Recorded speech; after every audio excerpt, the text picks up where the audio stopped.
Obrolan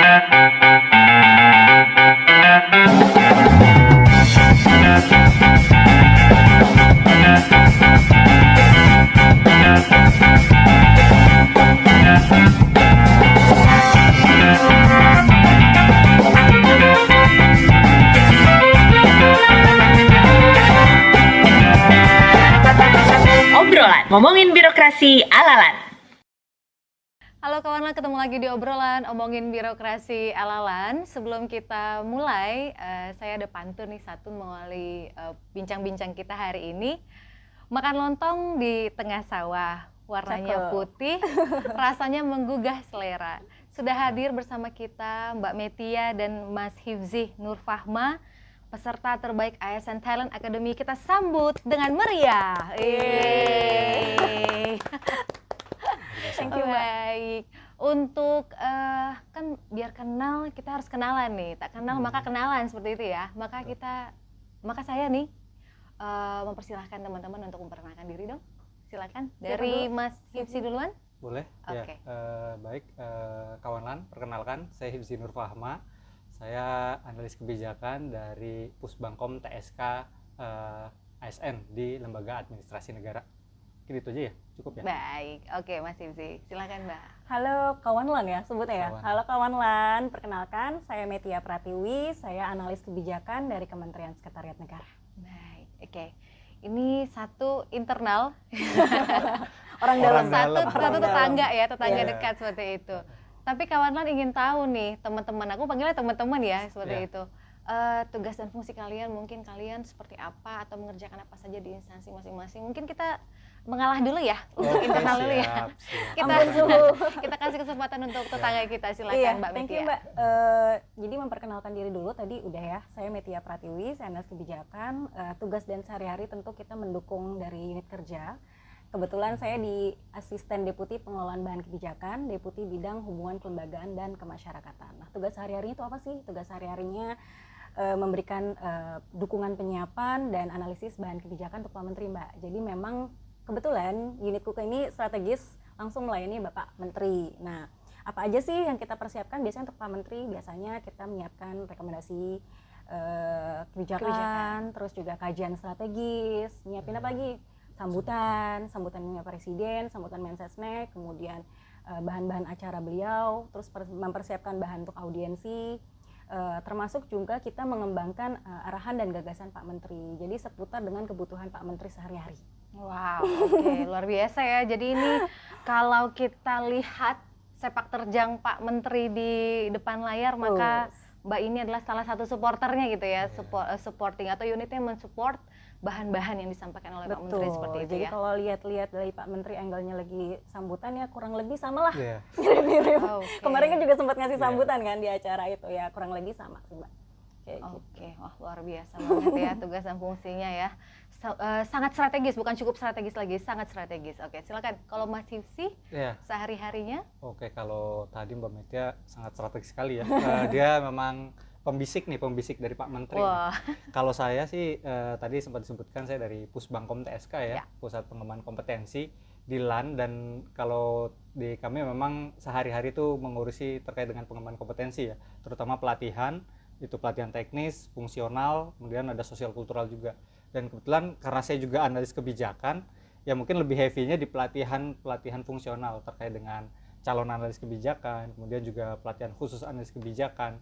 Jadi kita mengarrange semua pelatihan fungsional analis kebijakan sebagai penyelenggara, kemudian juga kita juga membantu sebagai fasilitator juga. Jadi di pelatihan itu juga kan selain pengajar ada fasilitator juga, kami juga membantu sebagai fasilitator.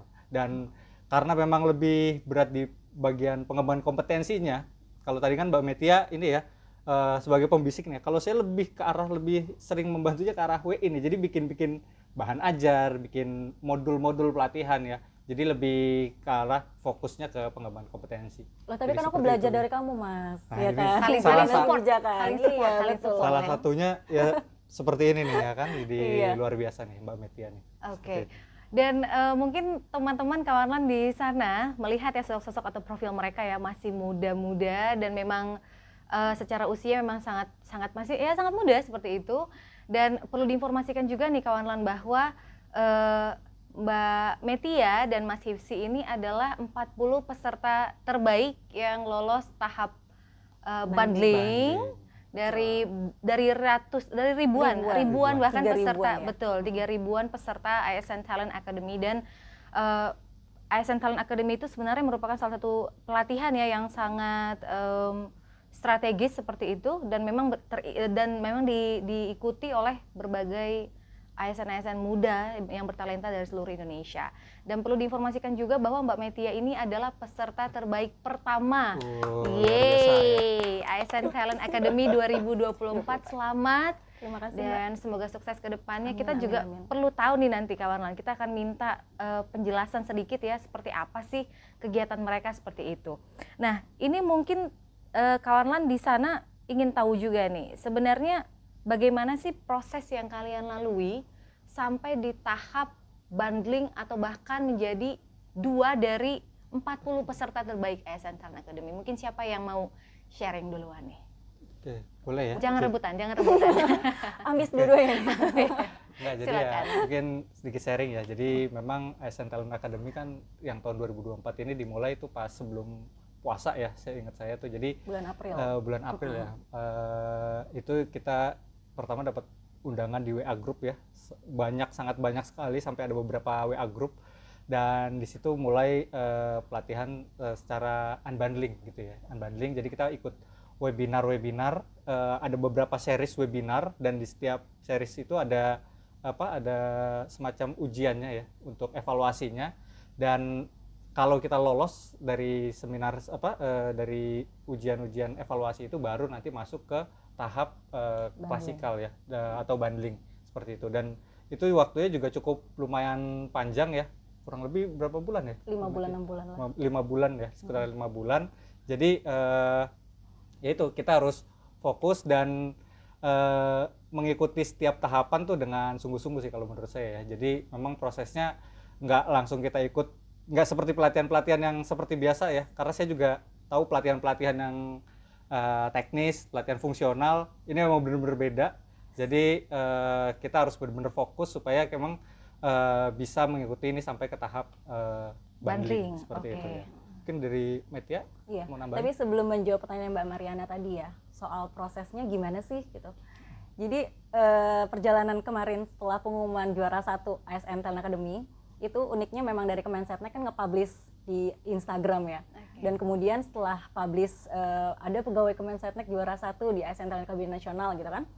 Dan itu ternyata banyak banget ASN yang follow dan bertanya di DM Instagram pribadi saya Mbak, buat menanyakan hal yang sama dengan Mbak Marinya.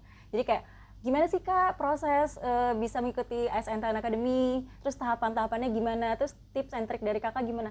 Yang aku takjub itu karena mereka ASN muda, yang kebetulan aku kepo juga profiling Instagramnya, ternyata mereka ASN muda dari kementerian, dari daerah, yang punya motivasi semangat. Kalau ini kan ibaratnya nggak sekedar pelatihan ya Mbak, kayak kompetisi juga nggak sih, karena antar ASN, terus kayak ingin menunjukkan pasti kompetensi yang terbaiknya gitu kan, karena mewakili instansinya masing-masing. Dan itu tuh aku kaget juga karena ternyata antusiasnya tinggi banget nih buat program ASN Talent Academy. Jadi kita sebagai alumninya juga ngerasa bangga nggak sih? Nah, kemarin itu prosesnya sebenarnya kalau dari instansi tuh beda-beda Mbak untuk proses seleksi internalnya ya. Kalau misalkan di Kemensetnek sendiri itu memang kami kan ada 2 jalur nih Mbak untuk ASN Talent Academy. Ini sekalian aku menceritakan supaya teman-teman yang kemarin bertanya bisa nonton di podcastnya Lan ya. Jadi ada 2 jalur, ada jalur undangan sama jalur free access. Nah, jalur undangan ini memang yang diberikan tiket oleh LAN untuk instansi yang punya sistem merit yang udah sangat baik gitu. Jadi perwakilan dari instansinya ini boleh 5 ya. Dan pastinya 5-5-nya itu adalah jagoan-jagoannya mereka semua. Nah, kalau dari Setnek sendiri, proses seleksi internalnya itu kita sudah ada talent box masing-masing pegawai. Mereka sudah memetakan pegawai-pegawainya berdasarkan apa?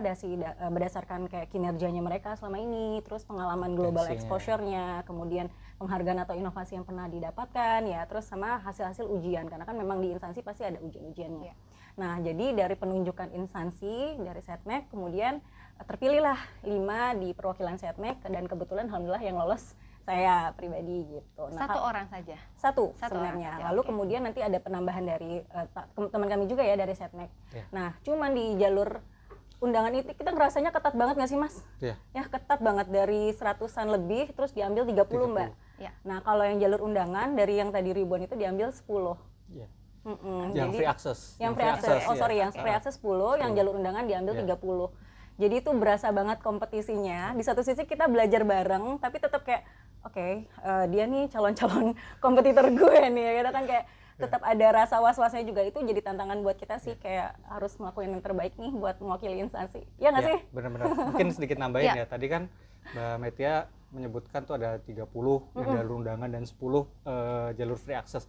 Jadi memang yang 10 ini, kalau tadi kan ada di profiling ya, undangan itu dilihat pegawai yang masuk box 8 9. Tapi di sini juga terbuka buat teman-teman semua nih yang mungkin dari instansinya mungkin tidak tercapture semua. Ini teman-teman juga bisa mendaftarkan secara pribadi. Ya, jadi kita juga teman-teman yang kemarin 10 tuh juga mereka pribadi usulan dari mereka masing-masing, dan Berarti kemauan diri sendiri kemauan, seperti itu ya untuk ikut seperti jadi itu. tidak hanya ada satu jalur, tapi ada jalur free access itu yang benar-benar apa ya, kita bisa menunjukkan kalau benar-benar kita sebenarnya layak gitu ya, dan kita sebenarnya talent, tapi mungkin dari instansi itu belum mengcapture itu gitu ya. Jadi itu juga bisa jadi apa ya, jalan buat teman-teman nih yang mungkin dari instansinya masih belum mungkin tercapture ke box 8 atau 9, bisa juga melalui jalur free access gitu ya. Bahkan kemarin teman kita ada yang dari jalur undangan 5 besar ya, jalur free access yang 5 besar ya Mas? Iya, Itu. benar. Jadi memang dari jalur free access pun punya kesempatan yang sama sebenarnya Iya. dengan jalur yang undangan ya. Iya. Oke, ini kan informasinya banyak banget nih, ya kan? Dan rame banget gitu ya. Mungkin kawan-kawan di luar sana yang nonton nantinya nih akan bingung, ini mereka cerita ini yang mana sih gitu ya. Jadi bingung gitu. Mungkin akan kita sederhanakan dulu bahwa pelatihan ASN Talent Academy ini, karena tadi aku ngebold ya, tadi pernyataan dari Hipsi beberapa kali menyampaikan bahwa ini pelatihan yang berbeda gitu ya. Apa sih bedanya gitu? Mungkin kita sederhanakan bahwa peserta yang berhak mengikuti ASN Talent Academy ini dari 2 jalur nih, kawan-kawan. Mungkin kita sederhanakan, nanti bisa tambahkan ya seperti itu. Yang pertama, jalur undangan yang dikirimkan oleh masing-masing kementerian, lembaga atau pemerintah daerah, yakni ASN Talent Academy yang tadinya masuk box 89 lah. Nah 89. betul, yang dari mana sih box 8 dan 9 ini? Nah itu berdasarkan ujian atau tes kompetensi di internal Instansi kementerian, masing-masing. lembaga, Betul. pemerintah daerah masing-masing. Lalu yang satunya lagi jalur Free access. free access. Free access itu adalah akses yang dibuka sebebas-bebas dan seluas-luasnya Seluas-luasnya. seperti itu ya. Ya. Dan itu diikuti oleh beribu-ribu ASN, kementerian, Betul. lembaga daerah juga seperti itu ya. Jadi yang peserta ini nih, yang 2 ini bertanding, berkompetisi Betul. selama masa Unbundling. unbundling seperti itu ya mungkin kawan-lan ya. Jadi kawan-lan mulai nih, oh seperti itu gitu ya mungkin. Tapi jangan sampai takut jadinya. Betul. Unbundling nih saking asiknya sampai jatuh nih. Unbundling, lalu dari proses unbundling yang selama berapa bulan diikuti teman-teman? 1 bulan. 1 bulan itu. Nah, itu unbundling itu gimana sih prosesnya? Mungkin sampai di situ dulu nih. Oke. Apa aja yang diikuti? Ya, mungkin tadi seperti yang di awal ya, kalau unbundling tuh kita ikut nanti kita pasti bikin akun dulu ya, akun LMS, dan nanti kita ikut webinar series gitu ya. Ada beberapa series webinar, dan di setiap seriesnya itu nanti ada evaluasinya juga, dan itu yang nanti akan dijadikan penilaian dari panitia ya, dari LAN untuk masuk ke tahapan bundling. Jadi ya tidak otomatis juga kalau kita diundang tuh udah pasti masuk. Jadi belum tentu juga gitu ya. Dan yang free access belum udah pasti nggak lolos. Jadi belum tentu juga. Jadi ya tergantung. Jadi kalau semua sudah masuk ke dalam tahapan unbundling semuanya sama. Jadi kayak kita lari maraton aja. Jadi semua dari start yang sama gitu ya. bareng, ya. Jadi dari start yang sama, tinggal kita ikuti programnya ya, webinar, kemudian ada evaluasi juga seperti Nah, itu. itu tadi tahan sampai di situ ya kawan-kawan, bahwa ini tahap unbundlingnya nih, bahwa banyak banget webinar-webinar yang diikuti. Nah, ini mungkin bertanya ke Mbak Metia nih, sebagai salah satu juga mantan peserta unbundling seperti itu ya. Gimana caranya biar lolos nih? Karena kan ribuan peserta dari tahap unbundling. Gimana caranya biar lolos ke tahap bundling? Nah itu kan tadi yang banyak juga tuh Yes, masuk DM DM ya. benar-benar tips and triknya sebenarnya ya. Gimana caranya lolos Selain unbundling? tawakal ya, tawakal dan berbakti Berdoa. berdoa. Paling Benar, banyak benar, gitu ya. Benar.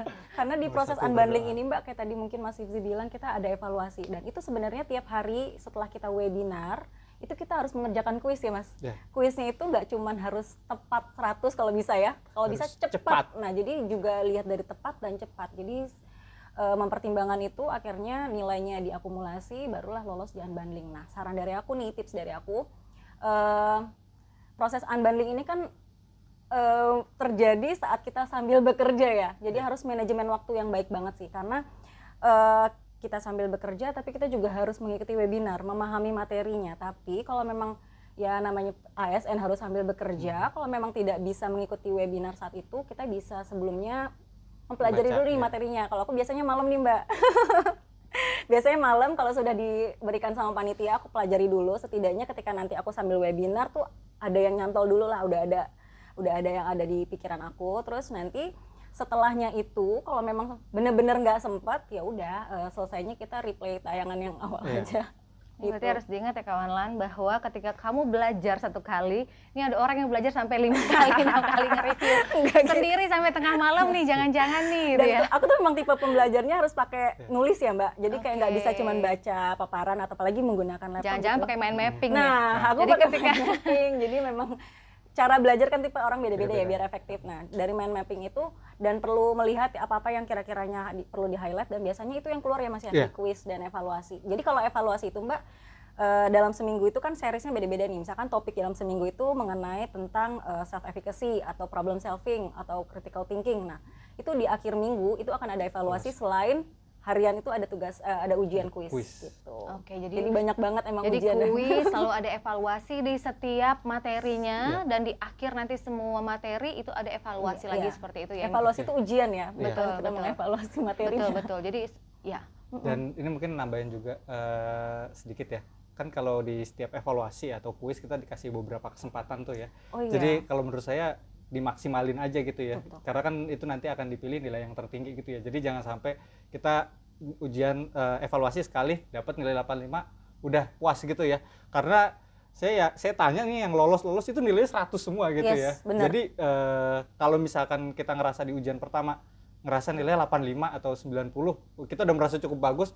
Kalau masih ada kesempatan coba lagi kalau menurut saya. Karena itu tadi udah survei udah membuktikan tuh yang saya tanya itu rata-rata 100 semua. Dan di situ kan tidak hanya nilai tapi kecepatan juga diperhitungkan. Jadi ya manfaatkan sih kalau menurut saya kesempatan yang ada. Jadi kalau ada kesempatan 2 kali ya, dan di kesempatan pertama mungkin masih kurang, coba lagi sih kalau menurut Iya. saya gitu. Karena ya. bagus menurut kita, ternyata di tempat yang lain Iya. 100 semua. Masih ada yang lebih ya. unggul lagi Iya, seperti itu benar. ya. Nah tadi sampai di unbundling, ada quiz dan evaluasi, lalu evaluasi di akhir dan diumumkanlah 40 yang terbaik Betul. untuk masuk tahap Bundling. bundlingnya. Seperti itu ya Bundling. kawan lan. Jadi sampai nih tuntas nih Tuntas. informasi kita.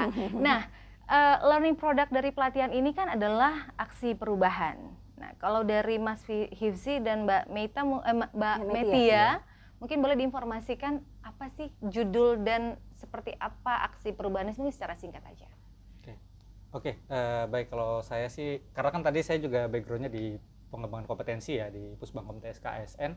Jadi kalau di tempat saya kebetulan judulnya itu optimalisasi kolaborasi alumni pelatihan LAN dalam rangka penguatan Bangkom ASN. Jadi selama ini alumni pelatihan khususnya sebelumnya di Pusbangkom TSK atau LAN ya tanda kutip kita seperti beli putus gitu ya. Setelah selesai pelatihan ya Say sudah goodbye. dapat, yang penting udah dapat Iya. sertifikat nih. Bye-bye Udah- gitu nah, ya. Nah, kita di sini coba menjalin lagi koneksi dengan alumni-alumni. Jadi alumni tidak hanya selesai setelah selesai pelatihan atau dapat sertifikat, tapi kita libatkan lagi di kegiatan-kegiatan kita. Nah, contohnya kemudian di Pusbangkom TSK sudah ada beberapa program ya, seperti program-program Bangkom seperti live learning, bulletin. Itu alumni-alumni kita persilahkan untuk menjadi narasumber di situ. Jadi tidak sebagai peserta lagi ya, boleh dia ikut jadi peserta lagi, tetapi dia juga bisa menjadi kontributor atau narasumber. Nah, mungkin nanti teman-teman alumni LAN juga bisa ikut nih ya di program-program kolaborasi kita. Nah, ini Mbak Metia juga nanti juga akan ikut juga nih pasti. Harus Oh, ya. luar Harus biasa. wajib loh. Luar biasa Ya ya. kan? Jadi apa interkoneksi lagi seperti Iya. itu ya. Betul, Jadi betul. nggak cuma selesai pelatihan, After nih, sales-nya iya, harus tetap betul. dijaga. Jadi tetap terkoneksi dengan mereka seperti itu ya. Kalau dari Mbak Metia, Kalau aksi perubahan yang saya angkat itu memang berkaitan dengan kebutuhan unit kerja sih Mbak. Makanya pas menginisiasi inovasi ini tuh yang teman-teman tuh semua pada responsnya bagus gitu ya, karena memang ini berangkat dari permasalahan bersama. Terutama dalam optimalisasi dukungan pengelolaan dan penyusunan bahan kebijakan Pak Menteri. Jadi memang sistem yang kami angkat ini, yang kami gagas ini sangat mendukung proses pengelolaan dan penyusunan bahan kebijakan. Yang tadi saya sampaikan bahwa bahan kebijakan kan ada kajian strategis, rekomendasi kebijakan. Nah, seringkali kan permasalahan di Indonesia ini berupa data ya Mbak. Nah, data-data yang mungkin sudah pernah kami dapatkan selama koordinasi atau saat audiensi dengan Pak Menteri itu bisa kami gunakan kembali sebenarnya untuk perumusan bahan kebijakan. Jadi seringkali Pak Menteri itu meminta bahan-bahan kebijakan dari kami, memberikan masukan untuk disampaikan kepada Bapak Presiden. Nah, disinilah peran dari inovasi ini adalah bisa lebih terkelola gitu datanya. Yang kedua, penyusunan bahan kebijakan itu misalnya sesimpel kita bikin sambutan ini udah bisa menggunakan AI misalnya. Jadi nggak lagi harus berangkat dari ide pertamanya Ya, gitu kan. Sekarang belum. udah bisa menggunakan pemanfaatan AI. Jadi sistem ini yang saya bangun juga injek dengan pemanfaatan AI seperti itu Mbak. Jadi ke depan sambutan menteri, sambutan presiden kalau kita dibutuhkan dalam waktu cepat nih 1 jam, ya kita ready, siap. Seenggaknya kita udah punya bayangan, tapi tinggal kita poles lah ya sambutan-sambutan presiden dan sesnek. dalam menghasilkan aksi perubahan itu kan pasti ada tantangannya. Yes. Ada dukungannya, ada sambutan yang meriah, tapi juga pasti ada kritikan seperti itu. Bagaimana apa bentuknya, atau mungkin kalian boleh sharing bagaimana cara untuk menyelesaikan itu atau memadukan itu mungkin menjadi masukan yang baik untuk aksi perubahan. Mungkin bisa ke Mas Hifzi. Oke, ya. Baik, memang kalau tantangan ya, khususnya challenge ini ya, saya garis bawahi bahwa ini pelatihan bukan pelatihan biasa, beda. Karena saya sudah beberapa tahun ini kan memang berkecimpung di dunia pelatihan, dan ini memang benar-benar beda. Jiwa kompetitifnya sangat tinggi, dan kita mau nggak mau harus ikut juga di situ, karena kita nggak bisa yang biasa-biasa aja.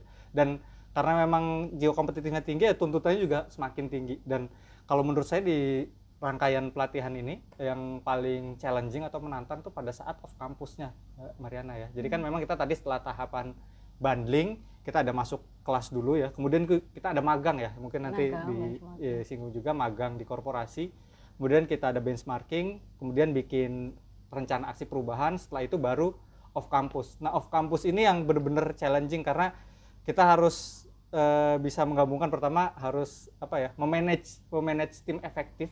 Dan itu tidak segampang yang kalau kita ketik ya. Secara teori gitu ya. Iya, kalau itu kan tim efektif, si A pegang apa, si B pegang apa, tapi pada prakteknya tuh nggak segampang itu gitu ya. Pertama manage tim efektif, kemudian yang kedua juga cara memasarkan ke stakeholder juga. Jadi memang itu dua challenge saya yang mungkin dihadapi pada saat tahapan off campus sih kalau menurut saya. Dan walaupun itu susah ya, tapi ini dari sekeliling juga pasti sangat membantu ya, karena ini kan membawa nama instansi ya, pasti membantu rekan-rekan itu jadi setidaknya dipermudah lah, ada pihak-pihak yang membantu juga gitu. Kalau ya, pimpinan sendiri Mas Hifzi? itu sangat support ya, terutama coach saya nih, mentor ya, Bu Isti, ini beliau juga sangat concern, bahkan sampai ini juga beliau memarketingkan juga ya. Jadi bukan hanya saya, jadi beliau juga yang ikut mensosialisasikan aksi perubahan ini. Oke. Mungkin itu. Mbak Metia? Menyambung dari Mas Hifzi bilang bahwa tantangan kita kan sebenarnya dari pelatihan ini membentuk karakter pemimpin masa depan ya, future leader nih Mbak. Jadi tantangan ketika mengimplementasikan aksi perubahan adalah gimana kita bisa menunjukkan, menavigasikan tim kita nih untuk bekerja tadi. Kemungkinan dalam secara kertas itu memang terjelas yang bersangkutan mengerjakan apa yang bisa mengerjakan, tapi kan memang setiap SDM itu kan punya kesibukan masing-masing ya. Jadi kita juga sebagai project leader saat itu harus bisa cermat nih gimana caranya mengatur, mengelola tim kita ini agar implementasi aksi perubahan ini berjalan lancar gitu Mbak. Karena kan di awal kita udah bikin framework ya untuk jangka pendek ini, capaian target kita ini, jangka menang ini, jangka panjang ini, dan keberlanjutannya seperti apa. Nah, tantangannya lagi project leader tadi mengelola sumber dayanya. Yang kedua juga pitching dengan teman-teman yang di luar tim ini, memastikan bahwa inovasi ini memang kebutuhan kita semua gitu. Karena pasti ketika kita membuat sistem ini kan akan ada culture yang berubah ya Mbak. Pola kebiasaan mereka yang selama ini menggunakan hal-hal yang manual misalnya harus beralih ke sistem juga.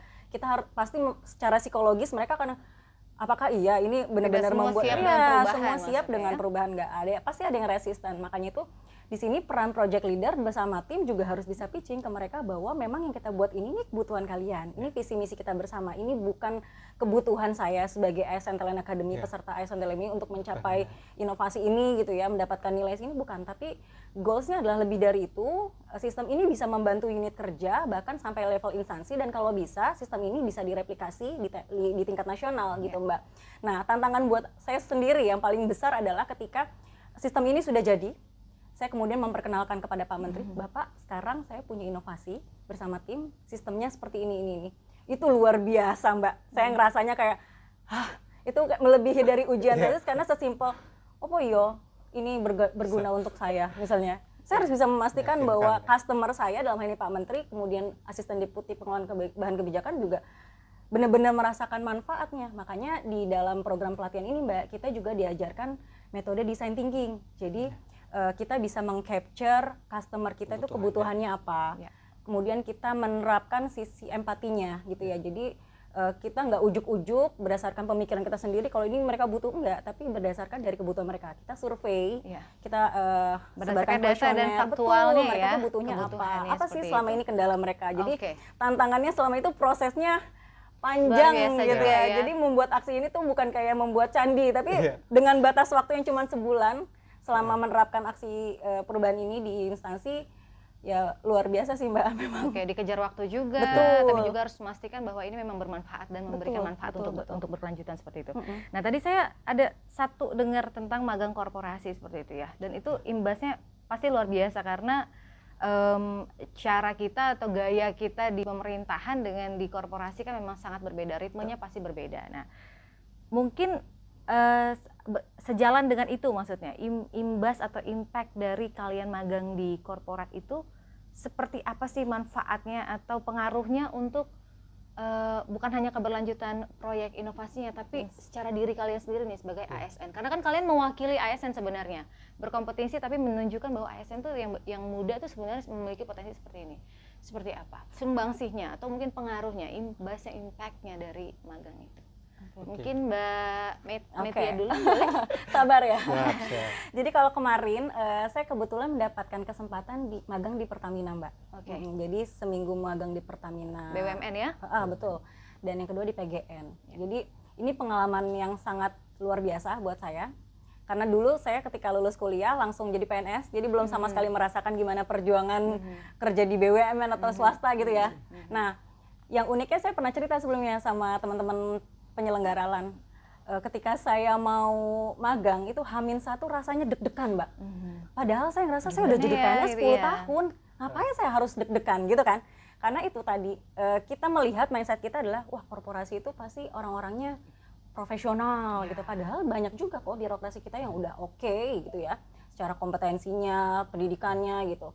Tapi memang ada rasa yang berbeda ketika kita mau ditempatkan di sesuatu yang memang berbeda lingkungannya ya. Nah, itu yang saya bilang, kok saya deg-degan ya Pak, padahal saya punya pengalaman jadi PNS 10 tahun gitu kan. Nah itulah sebenarnya di satu sisi kita juga ingin menunjukkan kepada korporasi bahwa birokrasi saat ini udah naik kelas. Jadi gitu ini loh.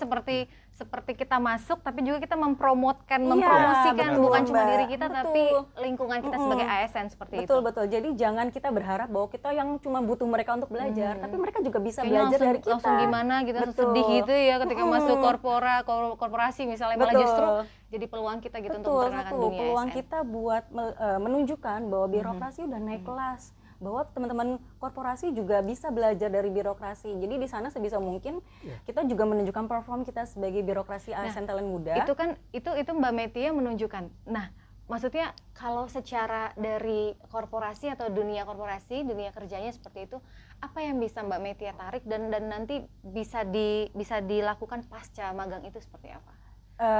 Untuk yang implementatifnya ya Mbak, terutama untuk aksi perubahan saya sendiri itu memang salah satunya berangkat dari sistem yang dimiliki Pertamina. Jadi saya terinspirasi juga bahwa mereka itu pola kerjanya dengan adanya sistem itu bisa mengubah behaviornya, mengubah SDM-nya. Nah kalau kita kan di birokrasi biasanya udah ada sistem tapi kitanya gini-gini aja, ya nggak sih? Benar. Nah itu yang mungkin saya bawa ke unit kerja, bahwa kalau kita memang saat ini di transformasi digital itu nggak cuma bicara toolsnya gitu, tapi kitanya juga harus ikut maju gitu. Nah di korporasi itu saya mendapatkan itu, jadi mereka itu dari sisi SDM-nya maju, tools-nya maju.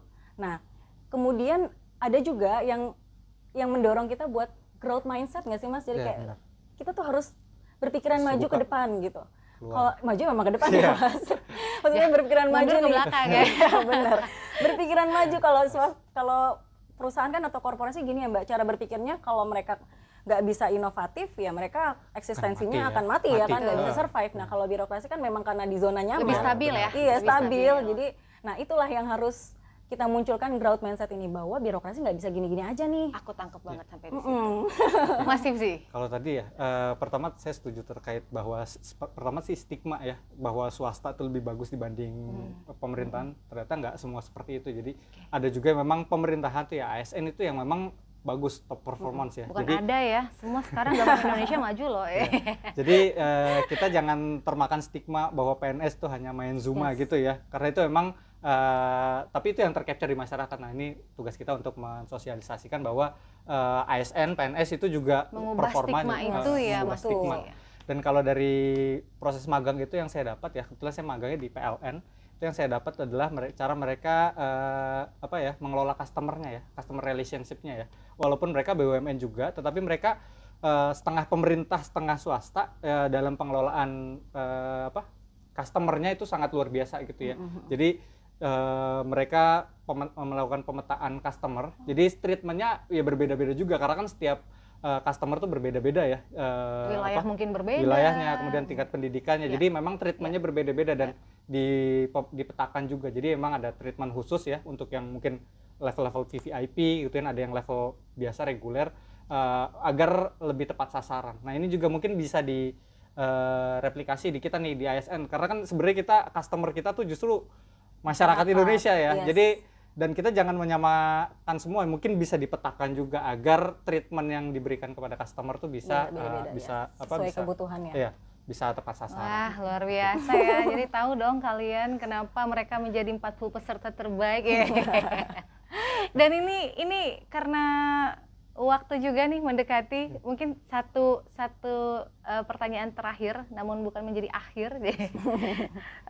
Apa sih saran kalian bagi para generasi muda sebagai ASN muda tentunya ya, untuk generasi muda di luar sana atau juga ASN muda juga di luar sana yang ingin berkarir cemerlang dan bisa memberikan sumbangsi yang terbaik bagi bangsa menuju Indonesia Emas 2045? Agak berat ya, agak berat tapi jangan lama dijawabnya. Oke, ya. Silakan. Ya mungkin untuk teman-teman kalau menurut saya ya, ambil semua kesempatan yang ada gitu ya. Jadi jangan lewatkan dan jangan merasa diri kita tuh sudah pinter gitu ya, sudah full. Jadi saya pernah dengar istilah mungkin kita sebaiknya merendah serendah-rendahnya sampai orang tidak bisa merendahkan kita ya. Kita dalam menuntut ilmu tuh harus seperti itu ya. Jadi ASN muda harus ambil kesempatan yang ada. Jadi jangan lewatkan kesempatan yang ada, apalagi untuk pengembangan kompetensi. Mungkin itu kalau dari saya. Singkat ya? Sudah ada titik, udah titik ya? Cukup. Oke, Mbak Metia. Kalau dari saya pesannya untuk anak-anak muda, ASN talent muda, lakukanlah upskilling, reskilling ya. Karena memang nggak cukup dengan skill kita yang saat ini. Tadi mungkin Mas Sifzi bilang mungkin ngerasa udah pintar, bahwa di luar sana itu jauh banyak yang lebih hebat. Dan kita sebagai ASN ya itu tadi harus upskilling, reskilling. Pengalaman yang mungkin kita selama ini lakukan itu gampang banget bisa nggak relevan karena perubahan itu pasti datang ya. Cepat, ya. Jadi mau nggak mau sangat ya disrupsi dunia ini sangat cepat. Jadi mau nggak mau kita harus banyak belajar. Terus tadi menumbuhkan growth mindset, jangan sampai kepikiran bahwa ya udah birokrasi gini-gini aja, nggak gitu. Karena kita semua tadi Indonesia Emas 2045 tuh di tangan kita semua ya. Jadi kita yang menentukan ke depan itu nasib negara kita mau seperti apa gitu. Oke. Aku mau dong 3 kata dari masing-masing untuk ASN Muda atau untuk Indonesia. 3 kata aja. 3 kata. Untuk closing, 3 kata mungkin Mbak Metia deh, kayaknya lebih siap ya. Kalau Mas Hipsi kayak masih mikir-mikir. 3 kata dari 3 saya kata ya. aja, 3 kata aja. Untuk ASN Muda Indonesia atau untuk Indonesia? Optimis, hebat, semua bisa. 4 jadinya ya. 4 ya. Masih Kalau dihitung saya- boleh deh. Boleh lah ya. Mas Hipsi. Kalau saya care, share, aware. Care, share, aware. Oke, terima kasih ya Mbak Metia untuk sharingnya. Terima kasih Mas Hipsi untuk sharing pengalamannya, ilmunya. Saya sendiri sebagai host kayaknya, wah benar-benar ya bahwa memang ya kita sebagai ASN Muda itu memang harus terus mengupgrade, memaksimalkan potensi diri kita seperti itu.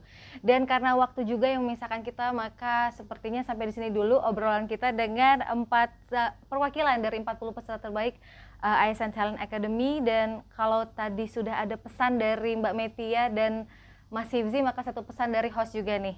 Maju terus ASN Muda untuk Indonesia Jaya. Sampai jumpa.